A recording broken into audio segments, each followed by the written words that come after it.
right.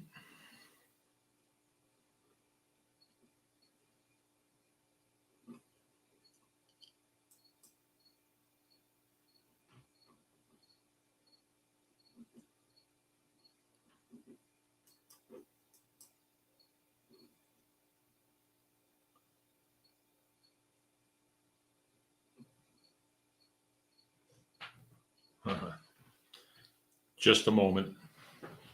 Technical difficulties. I'm gonna go get them.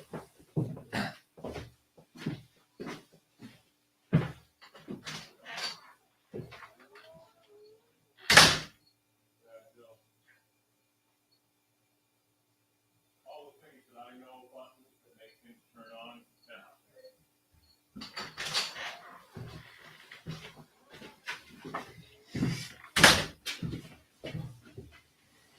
No worries. Okay, so I'm live.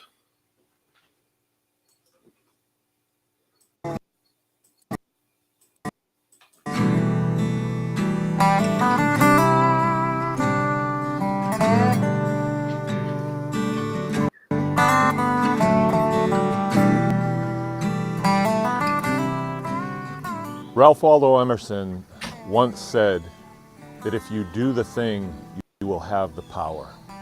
If you do not do the thing, you will surely not have the power. The Anyone Can Farm Homestead Hog Harvest class exemplifies that, exemplifies it. We start with 2 live hogs on Friday afternoon, and by Sunday afternoon, we've got sausages and bacons and hams and pork chops, and this is all done by the students. Day 1, we're going to start with 2 live hogs, quick instructional on what's going to happen, and then we head out to the field.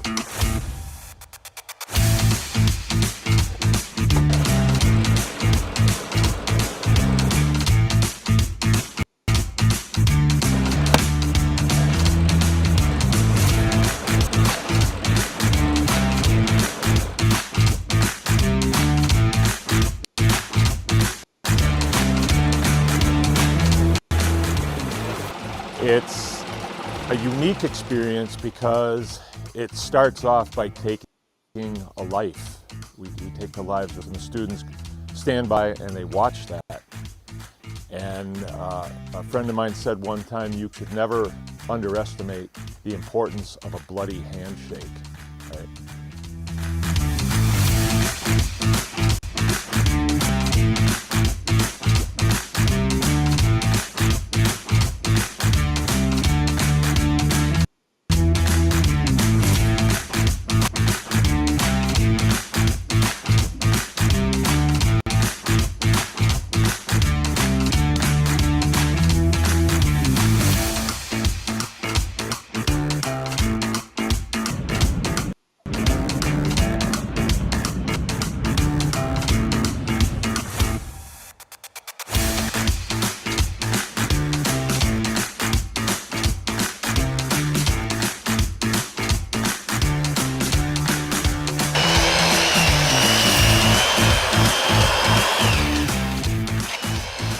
I had 2 full-grown pigs at home that I wanted to do when I get home from class.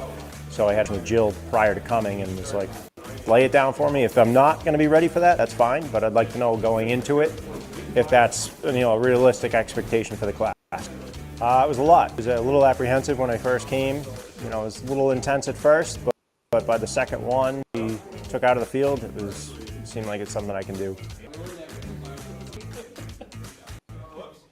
All right, day 2, we start right off at 9 o'clock in the morning. We've got halves of hogs laying on the work tables, and we're going to break them into primals. Then some of those primals set aside to break down further into subprimals. And from there is when we start to form out our pork chops, hams, bacons, and all the trim that goes in tubs ready for grind.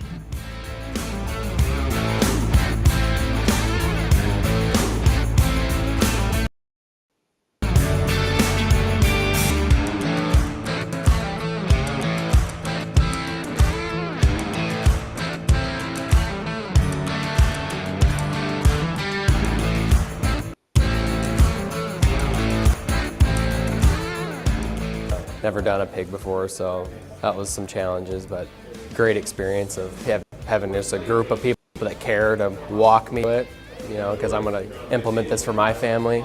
Just the attention to detail of caring, making sure people learn this skill was awesome. All right, so here at Hog Harvest, we try to do the best job possible to teach you things, but also show you how good the products that you can make from your pig are. So right now, I'm reverse searing some steaks that we're gonna have for dinner tonight and doing some smoking on them. And we got a couple of other awesome culinary things that we're gonna be enjoying this evening. So one thing that we try to do is show you how to use all the different parts of the pigs, parts that people would usually just throw away, like the organs. This is the caul fat, all the different parts. We show you how to use those. So we have the caul fat, and there's ground pork and then heart wrapped up in these. Make sweet little meatballs. We put them in the oven and bake them. And then later I'm gonna sear up the tongue and some heart that we've marinated. So you guys get to see how we use all the different parts and how you can use them at home.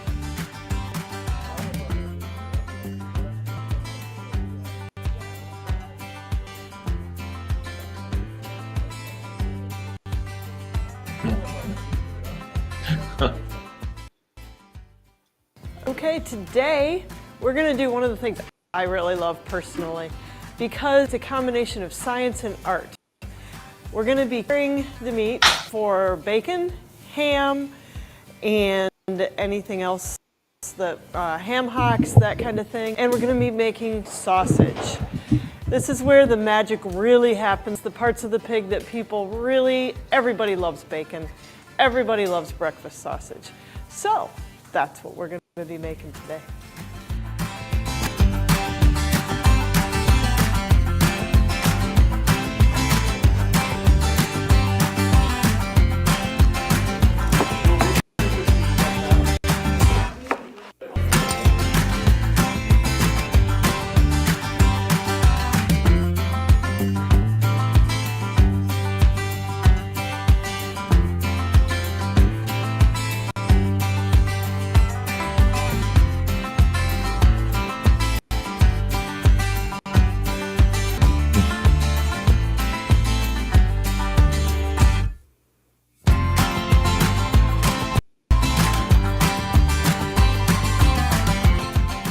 One of the things that I enjoy the most about the Homestead Hog Harvest class, to see the progress of the students. When they show up here Friday afternoon, nobody really knows anybody. By the end of Saturday night, people have formed friendships, and then there's a lot of conversation about what they're going to do with this information when they go back to their homesteads. And that's when it gets really exciting, right? And then when we show up Sunday morning, people are ready. It's kind of sad in a way because it's the last day, and a lot of these folks we don't get to see ever again. And we know that, we're kind of used to it, so we make the best of it, and we've made it. It's a successful operation. They take that success and the embrace of the knowledge that they can do this on their way they go. I get a good feeling out of that. Yeah, I do, because I guess, like you and I, we started doing this when we started this farm. And because we started doing this, we have the power to pass it to others. It's a good feeling, you know. We send these people out, give them a start. A lot of them are going to grow into mighty oaks. It's good, feel good. It's great. You guys have a really good program here, and someone that, you know, I did it once, I still was very novice, you know, didn't know what I was doing. I feel it really put a lot of confidence in me to be able to go home and do it myself. In the course of a couple of days, we form relationships and we overcome barriers, and people really start to see that anyone can farm. And that's the point. Anyone can farm.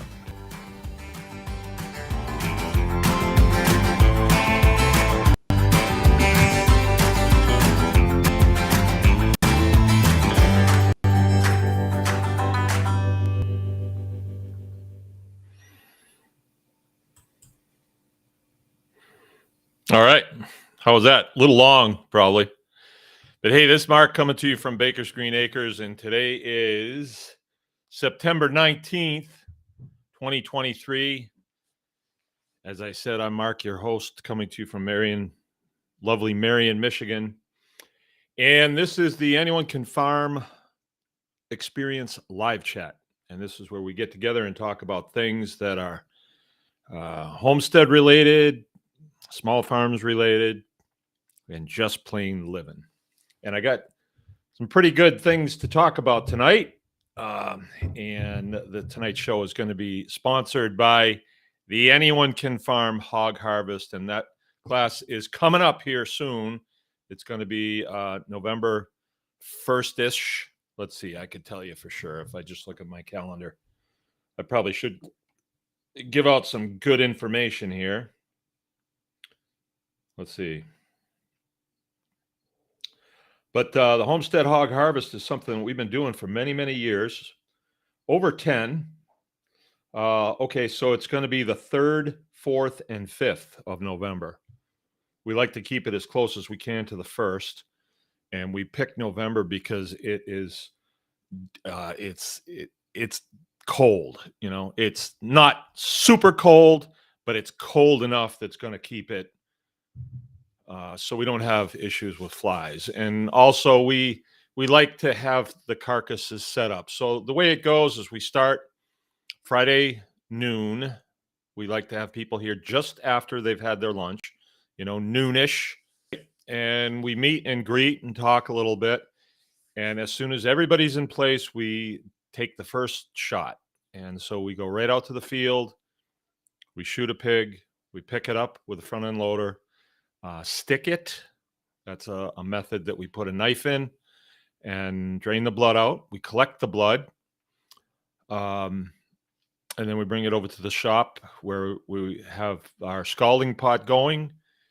We get a good scald on it, scrape it. All the students are highly encouraged to lend a hand. And, if you're not ready for it, you can stand back until you get ready. And then when it is scalded and well scraped, we open her up. We do the evisceration on it, and I show people how to do that very thoroughly. Get the entrails out, and then we split the carcass, and then the carcass goes into the shop, laid out on a table flat, and that's a table that we'll be working on it the next day. And then we go and we do another one. All right. So and on the second one, I step back a little bit, but people don't know I'm going to do that, especially. And that's when people kind of jump in, they really jump in on it. And I said in that video, never underestimate the importance of a bloody hand. People really do kind of come together and form friendships. And although it's a bit short term because we're going to be leaving Sunday afternoon, and a lot of these guys won't see each other again. But this one here, there's people in there that I've seen pretty regularly.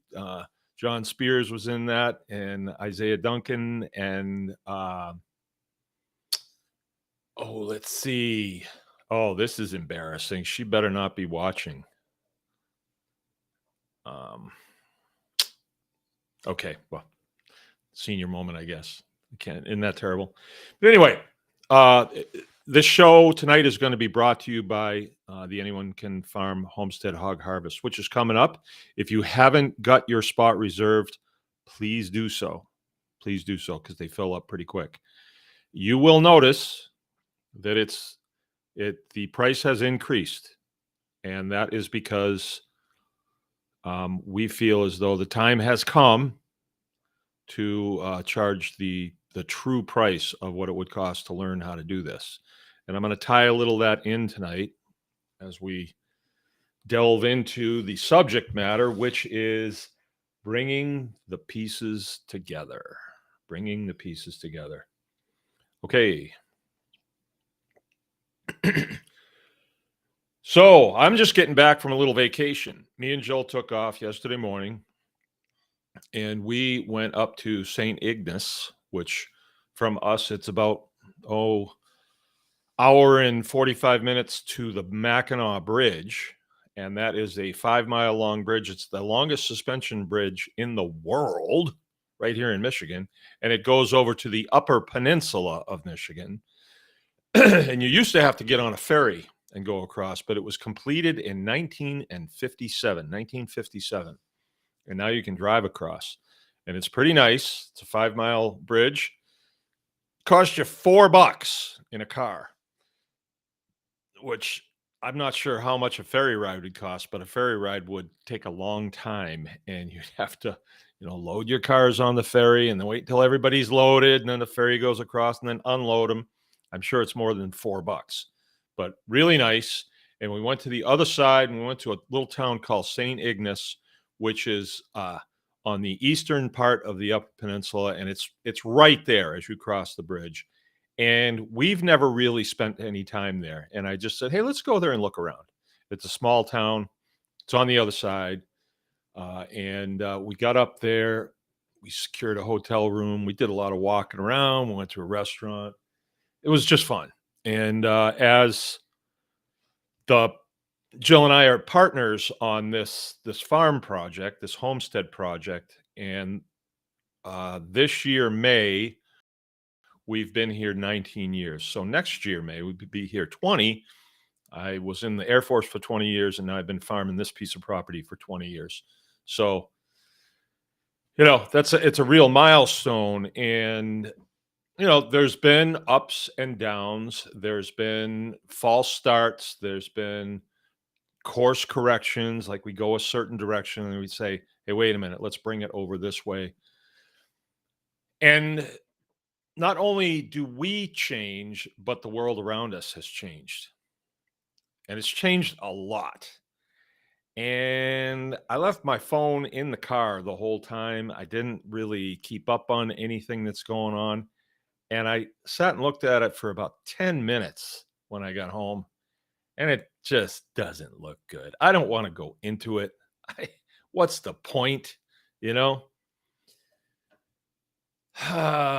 Everything from being forced to eat crickets to war to, war being waged on the American public by some entity that almost appears to be within the country. And there's no way I can tell what's going on. I don't know. I don't have any kind of inside track just because I was in the Air Force for 20 years. My job was really compartmentalized. I don't know anything. I did what I was told to do, but I didn't see the big picture as they say. Sometimes I think I know, but I don't. But the what I have offered you guys since we started doing this show is I feel optimistic. For some reason, I feel optimistic. You hear every day death, destruction, sorrow, and murder. Every day you hear it. I got a goat that's bothering me here. Oh, yeah. Right there. Go on. Nope. You can't come in. Go on. Get out of here. You guys know I love goats. And that one's wanting to come in and play with me. But I have remained... And I'm not remaining optimistic because I feel like it's the best thing to do for you guys. It's just a feeling that I have of optimism. And maybe I'm a little off. I could be a little off. But it just seems to me like all the stuff we're being told that is just terrible, terrible, terrible things that are coming. I kind of feel like it's not that way. I feel like a lot of this is incorrect. And maybe some of it will happen, but it will cause good things to happen. That's the feeling that I get. So we started this homestead in 2004 when I got out of the service, and we really didn't know exactly what direction we were going because farming is a very broad career field, very broad. You can farm insects, you can farm, you know, zucchinis, you can go any direction you want. You can do a all art deal, little of this, little of this. You can special in value adding, so you can take someone's product and you can add, and then you have a different product. There's many things and that's one of the things that we like to talk about on this show is, what is out there for the homesteader to do. Because you may feel as though, hey, I want to do something like this, but I don't exactly know what it is that would fit for me. And I can't really tell you. No one can really tell you. It's got to be something that you explore, maybe get a direction and go in that direction, and then change courses a little bit and get a little bit more on track with what you like, and then see what the customer base is willing, wants, and then adjust to that customer base. So it's not like taking a job at a supermarket. They want you to do this, you do this, and then they give you this. It's way different than that. You have to be on your toes. You have to have a skill. You have to hone that skill. You have to be the best you can be at that skill, and figure out if it's something that other human beings around you will pay you for. Figure if it is. If it isn't, then you're kind of in a hobby situation. Like, hey, I just like playing golf. I lose money every Saturday when I play. And then all the money I spend on beer and then on repairs to the golf carts, I'm losing money, but I just like it. Well, that's a hobby. That's a hobby. But homesteading, I guess it can be a hobby. If you want to raise like miniature ponies or something like that, who knows? Maybe there's money in miniature ponies. I never had one. I've never tasted one. Maybe they're really good. But as far as I know, miniature ponies are sort of like dachshunds. They don't really have a purpose. Dachshunds do. But maybe like midgets at a circus ride them. So maybe I'm wrong. Maybe there's more to it than I know. But I don't think so. You have to do something that is in demand. Like if you tap trees, let's say maple trees, and then you bottle up the sap and you put it out in front of your house for sale. Hey, sap for sale. Well, people don't really like that. So you might not sell it. But if you boil it down and you make syrup out of it, then that's what people want, and you might sell that. And I'm just saying that because I see Brian Jacobs is here, and that's what he does. A lot of people here. Wow. Cool. So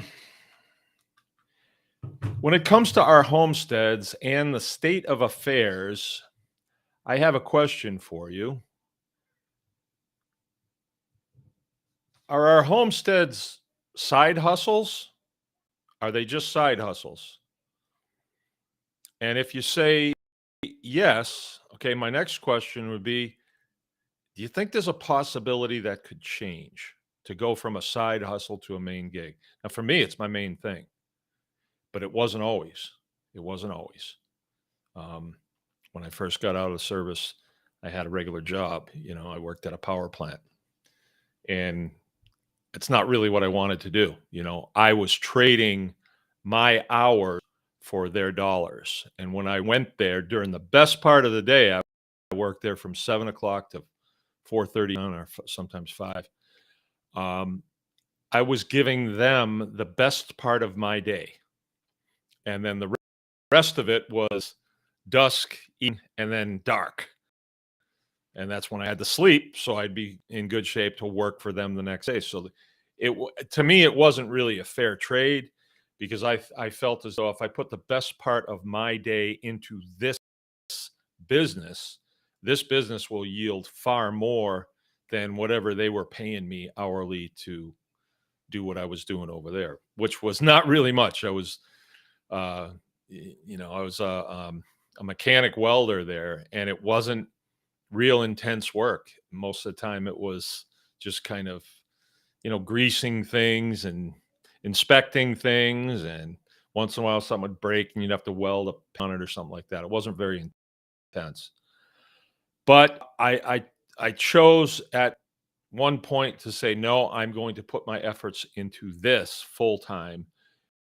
And right off the bat, we could see that there was a need for processing of animals, butchering basically. And the first butcher shop and hit the ground running. We really did. Even before it was done, we hit the ground running. And we've done that ever since. It's pretty darn profitable, and people don't want to do it, is the thing. So if you can get into that and you're willing to do it, sort of like in the video that played before this show, you could see that some people are saying, no, I want to do this. I want to make that step, because it is an important step. It's a hard step. It's gross. You may not want to do that at first, but I'm here to tell you, in the homesteading business, the difference between successful homesteaders and not successful homesteaders is the successful ones are willing to do what the unsuccessful ones are not. Usually the unsuccessful ones, I just remembered her name. It's Lauren Smith. I'm not saying she's unsuccessful. I just remember her name though. She was in that video. She's a friend of ours, and she comes and gets milk and stuff. So I couldn't believe that I couldn't remember it. But successful homesteaders are willing to do what the unsuccessful ones won't. A lot of the unsuccessful ones will have a million reasons why they can't do this or this or this or this. The successful ones never hear that. They just put their head down and they get it done. And let's say that they're bumping into something. There's something that's in their way. They'll come around back and they'll say, tell me what to do. And I'll gladly say, oh, you just need to do this. Oh, okay. And they do it and they progress. They're gone. They've got the solution and they're gone. There's just dust behind them. And that's the guy that you want to be in this. But I'm asking you, do you think that homesteading will be kind of a trendy side hustle type gig coming down the pike with everything that we're hearing going on? I do not. I think it's essential. I think self-sufficiency is essential. And I'm not saying that it is now. I think it always has been, but especially now. And for the people that are listening to this, you might say, well, if war is coming to our shores, then so be it. I'm willing to meet it head on. You're not soldiers, and hopefully it doesn't involve, hopefully. I think, I don't want to be dogmatic here. I try never to be dogmatic. I'm never dogmatic. Never, ever. I try not to be. But I'm saying, for me, I think that the best thing that I can do when I hear of all these frustrating scenarios that are coming down is to become more self-sufficient. And that way I don't really need those things. And I know it's hard to say, don't live in the city. If you live there, then you have to relocate, a new job and everything. That's hard.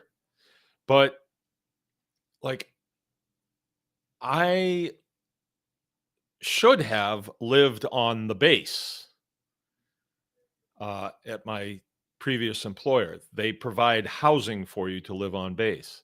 And I said, nah, I don't want to. I want to live out. I was preparing to leave the military. I wanted to be out of the community, right? I wanted to live on my own, right? And when I did that, I started up a small farm, and this was at my last duty station out in Montana. Started up a little, it was just a 13-acre piece of property, which is not small by any means. Out there it is, because it's big sky country, but we didn't know anything. We had a pen of chickens, and then we got some feeder pigs, and then I got a couple steers. I learned how to build fences from my neighbor. We had a vegetable garden, but it was just fun. I had a full-time job, but we pretty quickly realized that we're passionate about growing food. We're passionate about self-sufficiency. I really wanted to work with my wife. I wanted to be home. I didn't want to be gone all the time like I had been. And so we came here and we looked for a farm, and we found one right off that was really beat up and run down and everything. And we got it pretty reasonably. And the rest is history. If you come here, it's in pretty good shape. It's coming along, got a pretty good system going. And I feel as though it's right at the point where we're starting to hit the ground running, and we can make more money than we ever did, because we've got systems in place, and we've got the knowledge in our hands and our minds to do what needs to be done. There was a lot of prioritization work that had to be done, like what's more important. And this is one of the things that Jill about while we were on our little business vacation here, just got back a few hours ago. Bringing the pieces together. Okay. So here we are into it, 19 years. When I got here, nothing about processing, or very little. I'd done a little bit of it here and there, a little here and there. Had I ever done a beef? No, I did my first beef here. And I just muddled through it because I didn't know what I was doing. We could basically get the thing dead and bled and guts out and hide off, but that was it. And still with beef, we've progressed, but we're not by any means master butchers like the bearded butchers on YouTube. Like those guys. I really like those guys, but I don't spend as much time watching them as I probably should. I'd probably be a better butcher if I did. But let me tell you what I mean by bringing the pieces together. And this is important whether you are into your homesteading operation 6 years, 7 years, 10 years, or you're still in an apartment in Manhattan and you're wanting to get into a homestead. You can, but you're going to have to move. You're going to have to do it. You can't. But I realized at first there's planning involved. There's getting your skill set up. There's reading a lot of literature on it. There's, having to change jobs possibly and looking for a place and stuff. This all takes time. The more embedded you are in a city, the harder it is. Because first of all, let's say you live in the middle of the city in New York. It takes a long time to get out of the city, right? Never mind out of the city and find a place to live out of the city. If you want to work in the city, then that's a hassle getting back in. People have to do what they have to do, but for me, the big dollars of city life are not worth the lack of grounding that big city life brings. The lack of grounding, and I mean being close to the ground and being close to the processes that we do on the homestead that are actually going to make a difference in the years to come. Possibly. You know, it could be, you know, who knows what's going to happen. The election could change everything here coming up in 2024. It could. I don't know. I mean, we're basically like fans, you know. You're rooting for this team or you're rooting for this team. And these teams want to kill each other desperately. And we're kind of caught in the middle of it. You know, that's kind of how it is. And a lot of times they hold each other's populations kind of hostage. Like in World War II, um, if you ever watched the movie Memphis Belle, it was about a B-17 crew, and my dad was in B-17s, and he was flying in Germany, so it was of great interest to me. I remember putting it on one time when he was visiting, and he fell asleep. So it wasn't that interesting. He didn't think it was that good, I guess. But you know, they're making a bomb run, and they're supposed to be blowing up a weapons factory, and it was obscured with smoke, and so the lead on the formation about B-17 says, "Oh, we'll go around again," which I don't think that would have ever happened.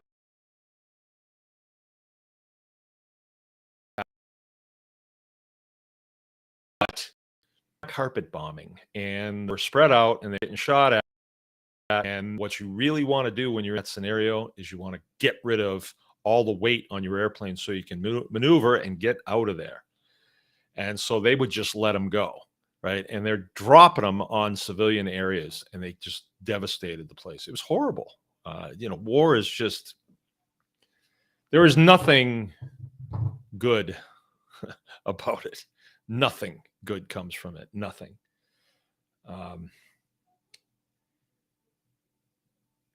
So civilian casualties in this struggle that's going on could be likely.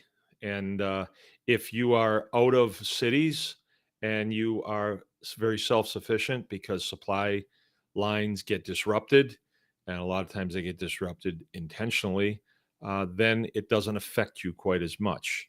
And that's the whole idea of self-sufficiency, is unplug from the system. So when all this, you know, Vigoro hits the prop blades, it's not going to squirt on you. You're going to be away from it. That's the best you can do.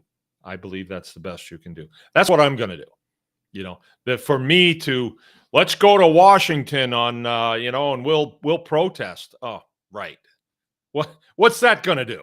You know, protest. Let's drive around in Vancouver and toot our horns, right? Who cares? They don't care. That's what they want you to do, right? So I don't know. I think you're better off putting time and energy in self-sufficiency and get your systems up to speed. So let me get to the point of bringing pieces together. Okay. So I'm just going to give you an instance, just an example. Last Friday, we had our regular chicken processing day. I tell you guys about this all the time. That's one of the things we do, is we've got a custom chicken processing business. People from probably about 100-mile radius bring their chickens to us.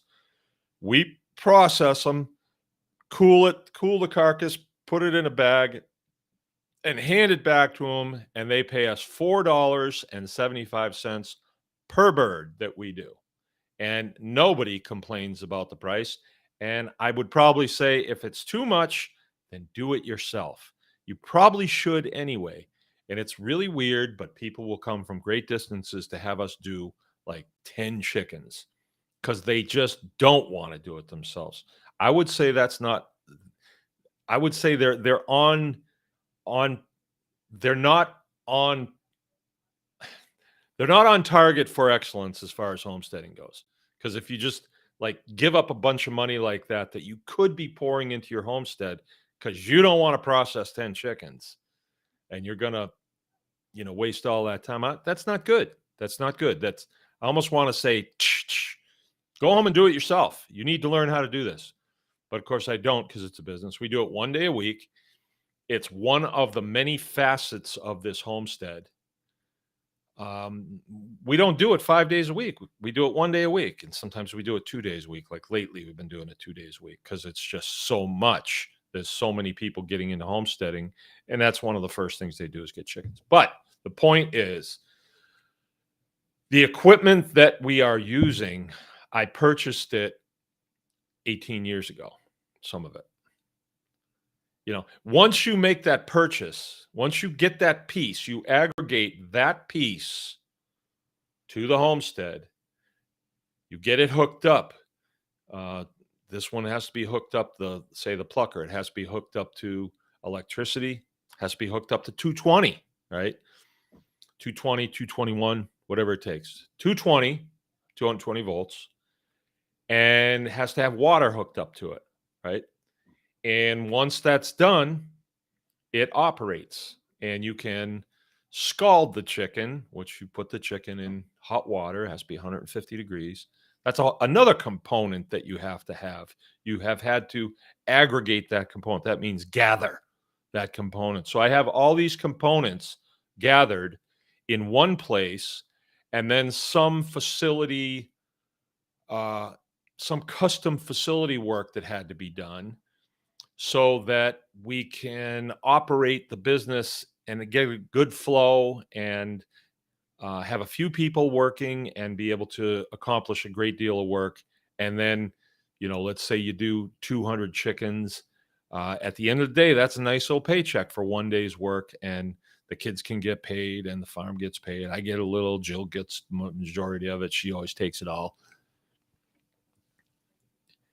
And it's a way to keep things going, right? It's a way to keep things going. It does other things too. It brings people on, right? People that we can sell milk to, people that we can sell hamburger to, people that we can sell, you know, probably not chickens because we just bought barbecued or processed their chickens, but we can sell them products. We can sell them, turn them on to the classes that we give so they can become more proficient, better homesteaders, right? So it does work for, you know, for the main mission of keeping this place going. We live here too. That's another component, is we're living right in our work environment, which for some people is not good. I like to work, and many of my kids like to work. When I was gone, I come home and said, "What are you guys doing?" And, "Well, I was just working on something." "What do you mean you're working on something?" "Well, I was building an apple press so we can make cider." And the kid says it to me as if he's kind of like ashamed he wasn't feeding the animals or something. That got done too, but that's what's instilled in them. They like to create things. They like to make things. So, you know, working is something that we just like to do. It's enjoyable to me. It's what I do for fun. All right. So think about that. Is your homestead merely a side hustle, or could, as things progress in the country, I mean, just since we started doing this show, uh, it was just it was a hobby for most people. It was, the show started as a Q&A, so you could ask questions instead of ringing my phone. And now it's gone further than that. You know, Q&A we're doing on Wednesday nights, and that is for Tribe Plus people can tune in via Zoom call, and it's far more utility to do Q&A that way than on here. You know, the chat here is great. People do need to chime in. For some reason, the chat is showing up in a much different color tonight. I don't know why. Let's see if I can. No.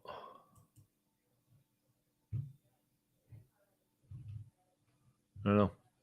I can read it. TB. Tap like and comments. for AIs. I don't know what that is. Vindicti. I haven't seen Vindicti around in a long time. Haven't been able to make a live in a while. All right, yeah. Have to leave in a few, but wanted to stop and say hi. Right on, man. McKenna Hicks. McKenna's kind of new. Side hustle until the house is paid off and the kids are out of the house. Then it will be my entire early retirement business. Hopefully be done being a slave to the system well before 50. Right on. Right on, McKenna Hicks. Dion Stumpo, I think I know him. Side hustle, no. Way to become resilient and stay living, yes. Okay. Finished my onion and potato harvest with a broken femur and foot. Part of this life is never giving up and finding ways to get things done, even when the world knocks you off your feet. Broken femur and foot. What the heck happened to you? I know one other McKenna, but I don't think her name is McKenna Hicks. No, I don't think I know her. Anyway, bringing the pieces together. Okay. Once you bring some of the pieces together, I'm starting to sound to myself, I'm starting to sound like what's her name? The vice president. I don't know. No, once you get something accomplished on the homestead, you don't have to do it again. I got our plucker 15, 16, 17 years ago. I don't know. And there it is. Hooking it up. I had to unhook it and rehook it in the new place, but there it is. It's done. I don't have to do that again. The trapeze assembly that I made for handling the chickens over to it, I've recently built that. I won't have to build it again. I won't. Once you do these things, they're there. And then you can add to them. A lot of times here we get stuff just functional enough to work. And then we start using it. Like our butcher shop. Oh, in the film that we showed at the beginning of this, if you were to go into that butcher shop now, it is way different. It's got a new floor in it. The windows have been finished off. It's insulated. It's way different than it was in that. But still, we did the class in there last year. Now, the class this year, they're going to be living in the lap of luxury compared to what we had last year, right? And I have a list of things that I want to do and that I'm planning to do before Homestead Hog Harvest this year. I'm planning to do them. And that was some of the stuff that me and Jill had to talk about, was prioritizing things, because from her point of view, it looks like I'm just flying by the seat of my pants. And I try to tell her all the time, no, I got it all right here. And she's, yeah, but write it down on a piece of paper so we can all see it. So I had to just set her straight. And that's all it took, was setting her straight. But keep in mind that the things that you do now, you know, it's like if you're building rungs on a ladder, you're always going to have to step on that first rung first. So when you bring these things together, keep in mind that we live in time, and what do you want it to look like 3 years from now? And plan out what you need and then execute it. This really is where consulting comes in handy. And I do consulting. See, this is what the Q&A call on Wednesday is. It's actually a consulting call. Like, as somebody who has already walked down this path, if you tell me you're going to do something and I can plainly see that you've got it out of sequence, if you're asking me, I will tell you. And then I will tell you why it's out of sequence. If you sit in on the consulting call, you will hear people ask questions constantly. And sometimes I agree with them on their sequence. Sometimes I don't. If I don't, I tell them why I don't. And you get to hear that. So you get to hear questions that you hadn't even thought of yet. So the consulting call is far better than a one-on-one consulting, because there's a lot more information that's flowing. And if you rely on just the questions that you think up, a lot of times it's sort of like going to confession. You'll make up sins if you didn't have them. You'll just make, well, I know I'm here to confess and I can't really think of anything, so I lied or whatever. You know how that is. A lot of you Catholics out there. Hey, the cleric's with us, right on. All right, so let's see.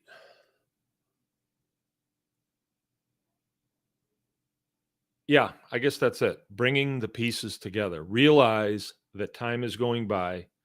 Realize that you're always going to have to step on that first rung every time you climb that ladder. And when you get stuff done, when you get something built that you're going to use over and over and over, realize that you won't have to do it again. It's behind you. And you build it out. Boop, boop, boop. Like people that have come here, a lot of them here, a lot of people that are on here now have come here, and you've only seen it built out the way it is. You didn't see it before when there was a junk car where the garden is right now, a beautiful flourishing garden, or, the house. We couldn't live in the house when we first got here.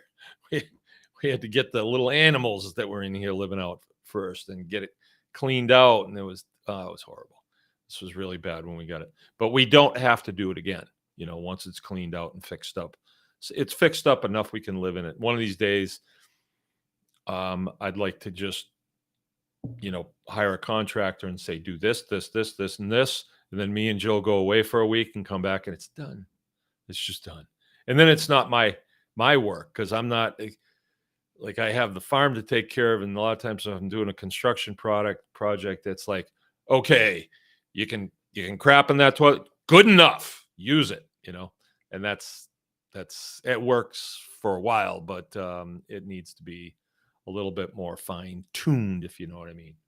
Okay, so then I wanted to bring to your attention something that I wanted to talk about last week, but I forgot, wrote it down right here, and then forgot about it. Okay, David Duncan is saying, get more folks watching. If you're on Facebook, share this to your feed. Is that for everybody else, David? Or for me? Because I would like to get people watching. Okay, it's good that David is one of bringing that up, because I'm going to talk about something that he was actually conversing with Jill about. Okay, so the Facebook, anyone can farm Facebook page. All right.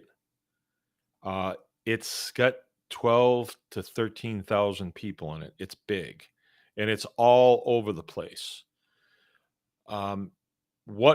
The reason why it has caught the attention of so many people and so many people want to join it, because you guys have done pretty much what I asked you to do. Is if you've done something, share it on there and put some photographs on there and kind of give a narrative what you did, because other people will see it and say, whoa, if he can do it, I can do it, something like that.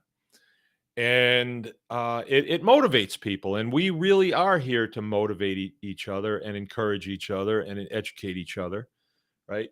We're our brother's keeper. We need to help each other out. And so using modern technology, Facebook, you can use it to make fun of Bruce Jenner and stuff if you want to, or you can do something positive and share what you're doing Facebook wise, or homestead wise, or just plain living wise.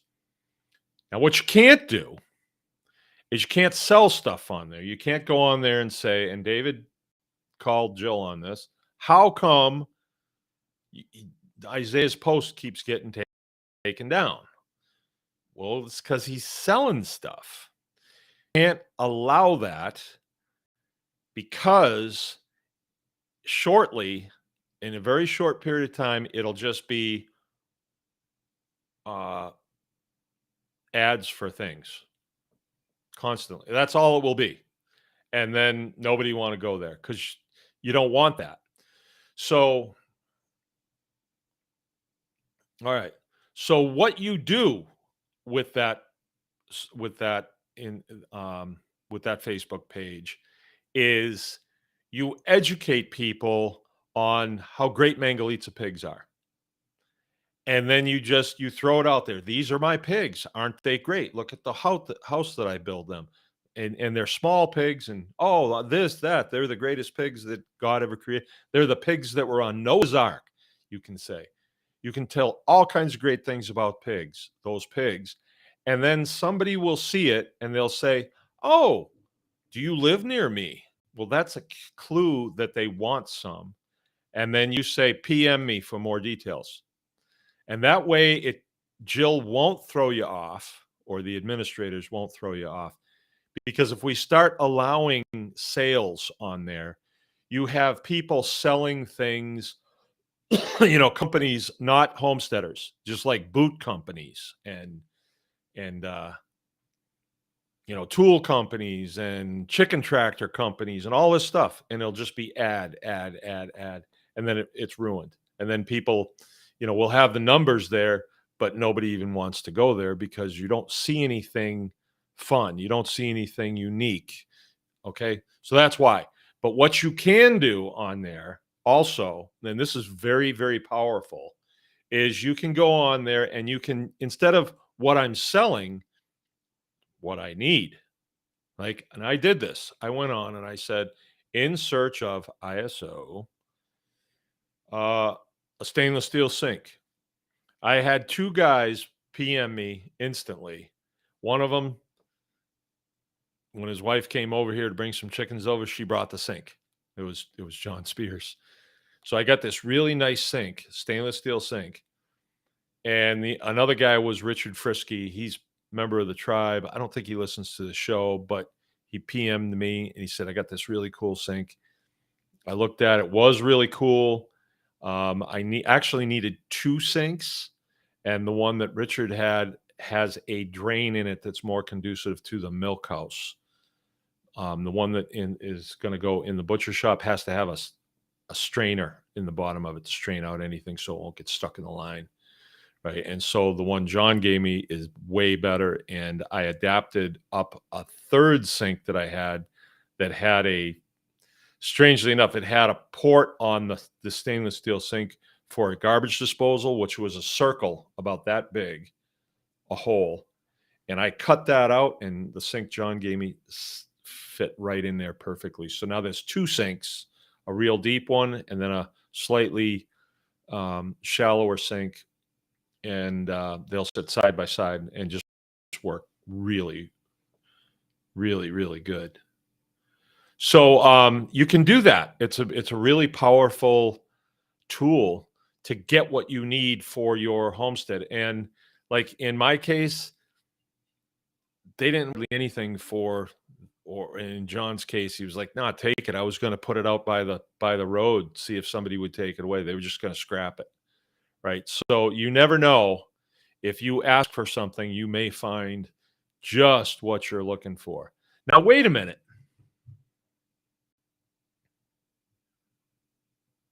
David's saying on here, in search of a wood chipper.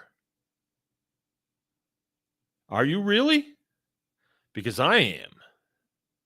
I'm just not ready to pull the trigger on it, but I want a wood chipper bad.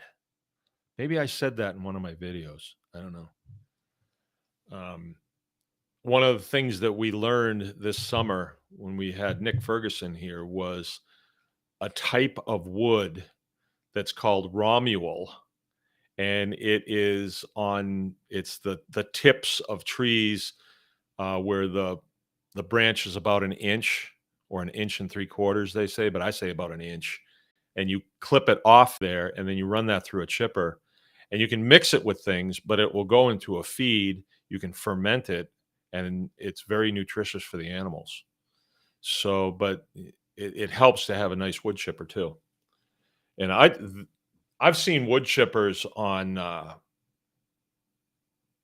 Marketplace for $1,500 that were really nice, really nice. I want the kind that you use behind a tractor that you hook up to a PTO on a tractor. PTO is power take off. Power take off. So, yeah, I wanted to pass that on. On the tribe, you can do in search of, and then people will say, hey, I've got this. I've got it collecting dust in my barn. I'm not going to use it. I bought it, but I don't need it. This is what I got. And it's a really powerful tool. What did I need? I needed sinks and I needed head gates for my milking operation. Head gates. They're, well, I've made videos to show them, but I didn't know where I was going to find them. And I put it up there. My neighbor, Troy Finstrom, calls me and he says, I got like 10 of them all stacked up in the corner. They're going to the scrapyard. You can have them. And he says, I really like what you're doing. So you take them. You take them. And so now I cleaned them up and now they're installed in my barn and they could be in there for another 100 years. You know, it's just, that's really neat. Okay. So there we go. Let me read the chat. Mike H is with us. The old clucking duck. The old clucking duck. I don't know what that is, Mike. Crunchy Mom is with us. Dave Duncan. The Clerk 41.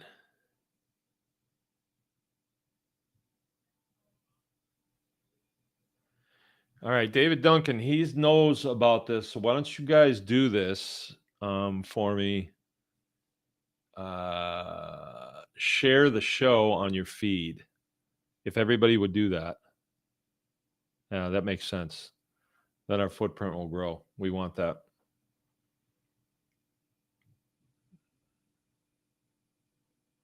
Okay. Another successful show in the can. 9:02. Wow. I made it just over the line. As a lot of you know, we are just. Oh, Chuck and Duck. Old Chuck and Duck. Okay, I read it. Cluck. Sorry about that. It's the chipper that after you throw it in, you better step back. Oh, yeah. Yeah. The good ones have feeders that pull them in. Right. And I've never used one, honestly. In all this time, I've stood there and watched people throw stuff into them, but I've never used them.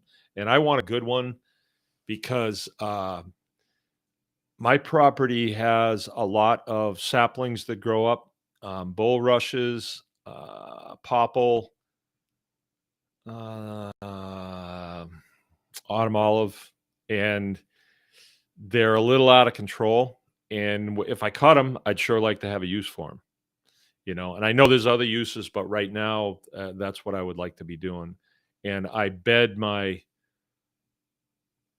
milking parlor with, well, I haven't bedded it with wood chips yet, but that's what I plan to bed it with. I'm bedding it right now with straw, which is fine, but I think wood chips would be better. I just think it would smell better. There was a time when the power company was trimming lines around here, or they had contractors doing it, and I told them, hey, you can dump the chips here. I made them a place for it and everything. And the guy finally said, do you want any more? Because we had a mountain out there. And I said, well, maybe not. I mean, I had like the pile was twice as big as my house. It was huge. And we used them in the first year. All the pens that I have, I bedded. I composted a lot. I spread a lot of them. All gone. But I remember when we first started dumping those, it smelled so good.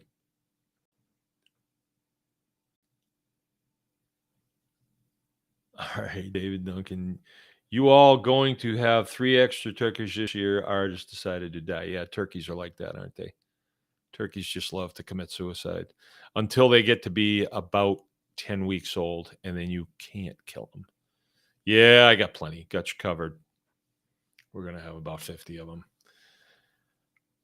Okay, that's going to be it. So I was about to tell you, we stopped doing the show for a couple of months just to get our bearings again.